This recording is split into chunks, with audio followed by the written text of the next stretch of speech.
నాకు teaching profession అంటే చాలా ఇష్టం. కానీ ఏ స్కూల్కి వెళ్ళినా డెమో చెప్పమంటున్నారు. డెమో అనేసరికి నాకు చాలా భయం వేస్తుంది. అసలు డెమో ఎలా చెప్పాలి, ఎలా స్టార్ట్ చేయాలి, ఎలా ఎండ్ చేయాలి, అందులో ప్రతిదీ గమనిస్తారా, నేను ఏమైనా తప్పు చెప్తే దానివల్ల నాకు ఉద్యోగం రాకుండా పోతుందా, ఇలాగా చాలా డౌట్స్ మనలో మనమే అనుకుంటూ ఉంటాం.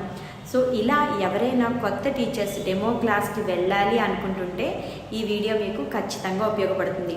మీరు ఏ స్కూల్కి వెళ్ళినా కూడా మీరు చెప్పే డెమో మీరు ఆ స్కూల్లో ఉంటారా ఉండరా అన్న విషయాన్ని డిసైడ్ చేసేస్తుంది.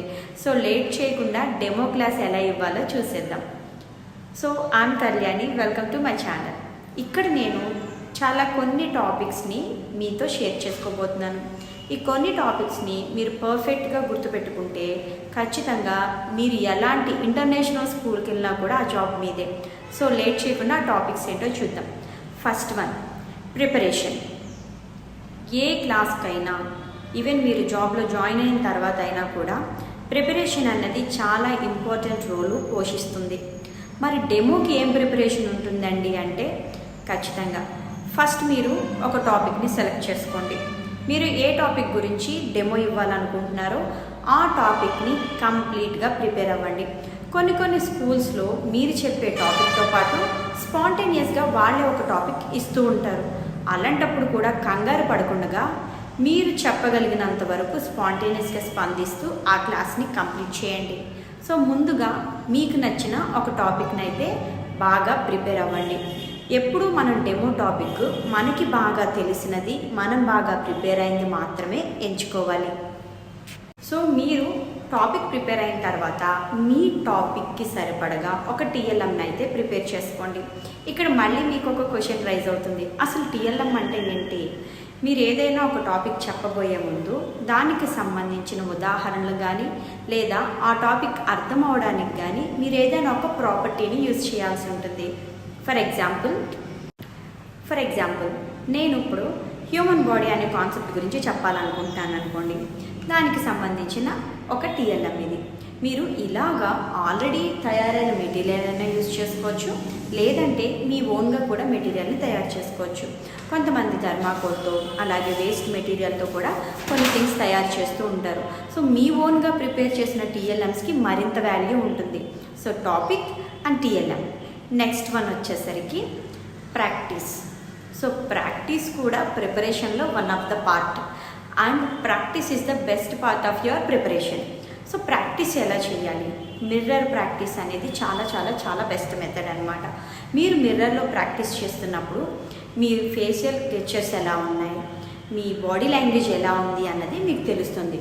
కాబట్టి ఎప్పుడు మీరు టాపిక్ చెప్పాలనుకున్నా మిర్రర్ ముందు అనేక సార్లు ప్రాక్టీస్ చేయండి. మీరు ఎన్నిసార్లు ప్రాక్టీస్ చేస్తే మీకు టాపిక్ అంత బాగా వస్తుందన్నమాట. వితౌట్ ప్రాక్టీస్ మేబీ మీరు చాలా మిస్టేక్స్ చేయొచ్చు. సో మీరు థరలీ ప్రాక్టీస్ చేయడం వల్ల ఆ మిస్టేక్స్ అనేవి రెడ్యూస్ అయిపోయి పర్ఫెక్ట్గా మీ డెమోని డెలివర్ చేయగలుగుతారు. సో మిర్రర్ ప్రాక్టీస్ అనేది మరింత ముఖ్యం. ఒకవేళ మీరు మదర్స్ అనుకోండి, మీ పిల్లలకే చెప్పండి టాపిక్, అప్పుడు మీకు మరింత ఇంట్రెస్టింగ్గా అనిపిస్తుంది. వాళ్ళు కూడా మీ క్లాస్ని ఎలా వింటున్నారో అర్థం చేసుకోవచ్చు. Third one, appearance. ముందుగానే మనం దీని గురించి మాట్లాడుకున్నాం. మీరు ఏ స్కూల్కి వెళ్ళినా కూడా ఆ స్కూల్ స్టాండర్డ్కి తగ్గట్టుగా మంచి నీట్ లుక్లో వెళ్ళడానికి ప్రయత్నించండి. అది డ్రెస్ కానీ శారీ కానీ చాలా నీట్గా ఉండాలి. ఎట్టి పరిస్థితుల్లోనూ అవతలి వాళ్ళకి ఇబ్బంది కలిగించేలా ఉండకూడదు. అలాగే మీరు వేసుకునే ఆర్నమెంట్స్ కానీ మీ హెయిర్ స్టైల్స్ కానీ అన్నీ కూడా చాలా సింపుల్గా ఉండాలి. ఆర్నమెంట్స్ కూడా ఎక్కువ వేసుకోకూడదు. ఈవెన్ బ్యాంగిల్స్ అయినా కూడా అవంతా కూడా కొంచెం డిస్టర్బెన్స్ని క్రియేట్ చేస్తాయి. సో మీరు సింపుల్గా వాచ్, ఒక బ్యాంగిల్ వేసుకెళ్ళచ్చు. ఇది చాలా సింపుల్గా ఉంటుంది. అలాగే మెడలో కూడా చాలా సింపుల్ ఆర్నమెంట్స్ వేసుకుంటే బాగుంటుంది. మోస్ట్లీ డ్రెస్ విషయానికి వచ్చేసరికి sari is the best one. So ఇవన్నీ కూడా డెమో ఇవ్వడానికి ముందుగా ప్రిపేర్ అవ్వాల్సిన టాపిక్స్ అనమాట. సో డెమో ఎలా ఇవ్వాలి అన్నదానికి ప్రిపరేషన్. మరి డెమో ఎలా ఇవ్వాలి, డెమో ఇస్తున్నప్పుడు ఏం పాటించాలన్న దానికోసం నేను ఒక 4 పాయింట్స్ ఇంక్లూడ్ చేశాను. ఈ 4 పాయింట్స్లో ఫస్ట్ వన్ వచ్చేసరికి ఇంట్రడక్షన్. సో మీరు డెమో ఇవ్వడానికి ఒక క్లాస్కి వెళ్ళినప్పుడు అక్కడ పిల్లలు ఉండొచ్చు, లేదా ఫ్యాకల్టీ మెంబర్స్ ఉండొచ్చు, హెచ్ఓడి ఉండొచ్చు, ప్రిన్సిపల్ ఉండొచ్చు, ఎవరైనా ఉండొచ్చు స్కూల్కి సంబంధించిన వాళ్ళు. బట్ మీరు మాత్రం పిల్లలకి క్లాస్ ఎలా టీచ్ చేస్తారో ఆ వేలోనే వెళ్ళాలి. వాళ్ళు ఎవరో పెద్దవాళ్ళు ఉన్నారు కదా అని చెప్పి మీ వే ఆఫ్ టీచింగ్ని మార్చుకోకూడదు. సో పిల్లలకి ఎలా చెప్తారో టాపిక్ అలానే చెప్పాలి. ఓకే, సో ఇదంతా జరగాలి అని అంటే మీరు చాలా కాన్ఫిడెంట్గా ఉండాలి. మీరు ఎప్పుడైతే టాపిక్ బాగా ప్రిపేర్ అవుతారో ఆటోమేటిక్గా మీకు కాన్ఫిడెంట్ లెవెల్స్ అనేవి పెరుగుతాయి. సో బాగా ప్రిపేర్ అయ్యి చాలా కాన్ఫిడెంట్గా స్టార్టింగ్ నుంచి ఎండింగ్ వరకు మీరు ప్రిపేర్ అయిన కంటెంట్ని ఎక్సలెంట్గా డెలివర్ చేయండి. సో ఇంట్రడక్షన్కి వచ్చేసరికి ఫస్ట్ మీరు పిల్లల్ని విష్ చేయండి. Hello all, good morning. So ఇలా మీరు చెప్పి పిల్లల్ని విష్ చేయొచ్చు, తిరిగి వాళ్ళు మీకు విష్ చేస్తారు. నెక్స్ట్ మిమ్మల్ని మీరు ఇంట్రడ్యూస్ చేసుకోండి. ఇంట్రడ్యూస్ చేసుకోవడానికి కూడా మీ పేరు, మీరు చెప్పబోయే టాపిక్ లేదా సబ్జెక్ట్ చెప్తే సరిపోతుంది. సో మిమ్మల్ని మీరు పరిచయం చేసుకోవడం. Hello all, I'm Karuna, now I'm going to teach. Me topic పేరు లేదా మీ సబ్జెక్ట్ పేరు పెట్టి స్టార్ట్ చేస్తే సరిపోతుంది. సో ఇలా మీరు మిమ్మల్ని మీరు పరిచయం చేసుకొని క్లాస్ని స్టార్ట్ చేయండి. నెక్స్ట్ వచ్చేసరికి question and answers. Question and answers ఏం అడుగుతామండి అంటే, ఒకటి, మనం క్లాస్ చెప్పేటప్పుడు బ్లాంక్గా వెళ్ళిపోయి పిల్లల్ని విష్ చేసేసి hello all, now I'm going to teach some mathematics topic or science topic అని చెప్పేసి బోర్డు మీద రాసేస్తే అంత బాగుండదు క్లాసు. ఫస్ట్ మీరు పిల్లల్ని మీ టాపిక్లోకి ఇన్వాల్వ్ చేసుకోవాలి. సో వాళ్ళు మీతో ఇన్వాల్వ్ అవ్వాలంటే మీరు వాళ్ళతో కాస్త మాట్లాడాల్సి ఉంటుంది. సో వాళ్ళతో ఎలా మాట్లాడతాం? వాళ్ళని తెలిసిన క్వశ్చన్సే అడిగి మీ టాపిక్లోకి ఇంక్లూడ్ చేసుకోండి. తెలిసిన టాపిక్స్ అడిగితే మ్యాక్సిమం పిల్లలందరూ కూడా మీతో ఎంగేజ్ అవ్వడానికి ట్రై చేస్తూ ఉంటారు, ఎందుకంటే ఆల్రెడీ వాళ్ళకి ఆన్సర్స్ తెలుసు కాబట్టి. సో అలా పిల్లల అటెన్షన్ని గ్రాప్ చేయండి. సో ఇది కూడా చాలా ముఖ్యమైన పాయింట్. మీరు వేసే క్వశ్చన్స్ ఎలా ఉండాలి అంటే ఈజీగా ఉండాలి, వాళ్ళు మీతో ఇంటరాక్ట్ అవ్వాలి. ఇది మైండ్లో పెట్టుకొని ఆ టాపిక్ రిలేటెడ్ ఈజీ క్వశ్చన్స్ ఒక 2-3 ప్రిపేర్ చేసుకోండి. ఇంకొక విషయం, మీరు క్వశ్చన్ అండ్ ఆన్సర్స్ అడిగినప్పుడు వాళ్ళు ఆన్సర్ చేశారనుకోండి, వాళ్ళకి మంచి కాంప్లిమెంట్స్ ఇవ్వండి. వావ్, ఎక్సలెంట్, ఎక్స్ట్రాడినరీ, సూపర్, ఇలా వాళ్ళని ఇంకా ఎంకరేజ్ చేయండి. అప్పుడు మీ క్లాస్కి వాళ్ళు బాగా సహకరిస్తారు. సో థర్డ్ వన్ వచ్చేసరికి క్లాస్ రూమ్ మేనేజ్మెంట్. ఇది చాలా చాలా చాలా ఇంపార్టెంట్ రోల్ పోషిస్తుంది మీ డెమోలో. మీరు క్లాస్ ఏదో వచ్చామా, చెప్పుకున్నామా, వెళ్ళిపోయామా అన్నట్టు కాకుండా ప్రతి పిల్లాడు కూడా మీ కంట్రోల్లో ఉండాలి. సో దానికి మీరేం చేయాలి? ఫస్ట్ మీరు ఆల్రెడీ క్వశ్చన్ అండ్ ఆన్సర్స్ అడగడం వల్ల వాళ్ళకి ఇంట్రెస్ట్ వస్తుంది, మీ వైపు వాళ్ళు టర్న్ అవుతారు. నెక్స్ట్ ఏం చేయాలి?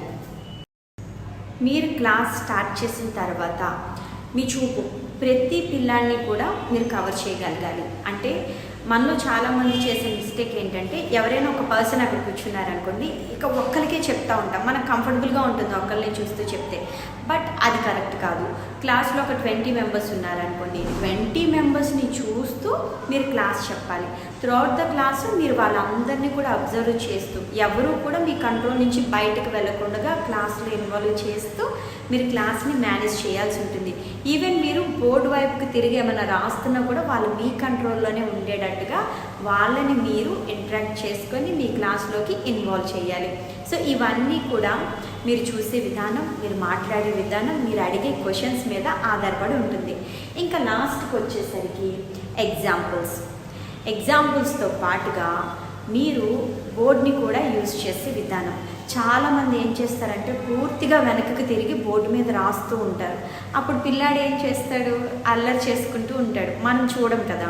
సో ఎప్పుడూ కూడా బోర్డు యూజ్ చేసేటప్పుడు హాఫ్ ఆఫ్ ద బాడీ మాత్రమే యూజ్ చేస్తూ పిల్లల్ని కవర్ చేస్తూ బోర్డు మీద రాయడానికి ప్రయత్నించాలి.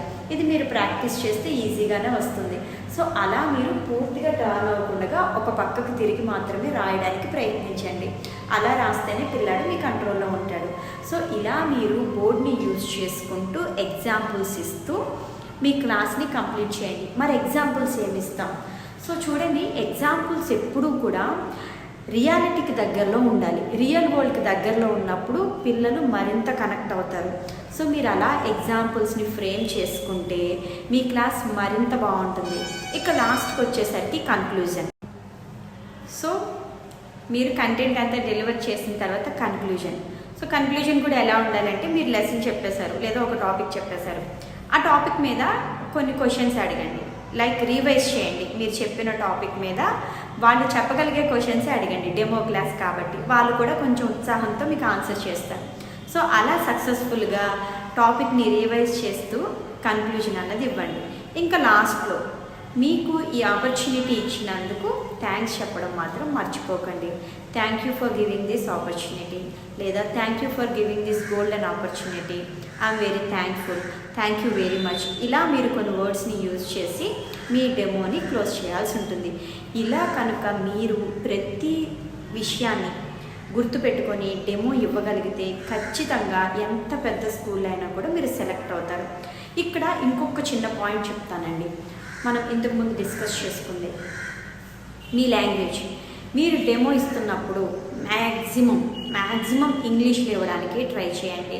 మీరు ఆల్రెడీ ప్రిపేర్ అవుతారు కాబట్టి చక్కగా ప్రిపేర్ అవ్వండి. ఆ టాపిక్ని సింపుల్ ఇంగ్లీష్లో చెప్పండి.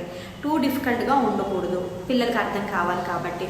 తప్పనిసరి పరిస్థితుల్లో ఆ స్కూల్లో తెలుగు అలో ఉంటే యూ కెన్ యూజ్ తెలుగు.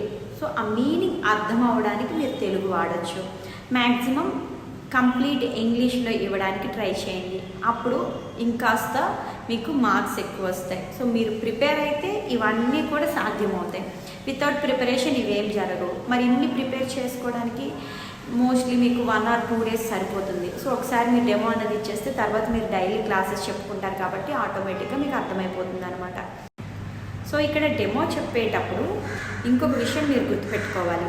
మీరు ఏ ఏజ్ గ్రూప్ పిల్లలకి డెమో ఇవ్వడానికి వెళ్తున్నారు. సో 5 years వాళ్ళు ఒకలా ఆలోచిస్తారు, 10 years వాళ్ళు ఒకలా, 12 years వాళ్ళు ఒకలా ఉంటారు. సో పిల్లల్ని దృష్టిలో పెట్టుకొని మీ టాపిక్, దానికి రిలేటెడ్ క్వశ్చన్ అండ్ ఆన్సర్స్, అలాగే దానికి సంబంధించిన ఎగ్జాంపుల్స్, ప్రాపర్టీస్ మీరు తయారు చేసుకొని వెళ్ళాలి. ఎప్పుడైతే మీరు పిల్లల ఏజ్కి దిగి ఆలోచిస్తారో అప్పుడు మీ డెమో మరింత సక్సెస్ఫుల్గా ఉంటుందన్నమాట. సో ఇవ్వండి డెమోలో మీరు గుర్తుపెట్టుకోవాల్సిన విషయాలు.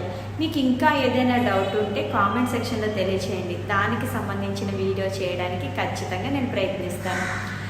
సో మరిన్ని ఇలాంటి వీడియోస్ మిస్ అవ్వకుండా చూడడానికి మన ఛానల్ని సబ్స్క్రైబ్ చేయండి. Thank you for watching.